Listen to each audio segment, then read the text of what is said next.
Номер 74-ші жалпы білім беретін мектептің 6-шы А сынып оқушысы Сабитұлы Сұлтан. Мұхағали Мақатай: әке, сенің жасыңнан асып барам, кез келгенде тасып қалам. Кез келгенде жасып қалам, мына өмірге бәрібір ғашық балам. Құралаған егісім ой қуаныштан көз алдымда құрақ ұшқан. Бір арыстан өмірден өткенмен, өмір сүріп келеді тыр арыстан.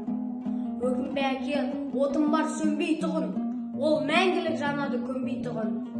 Ұрпағым бар ел мен ер намысы, тірі тұрса қолынан бермей тұғын.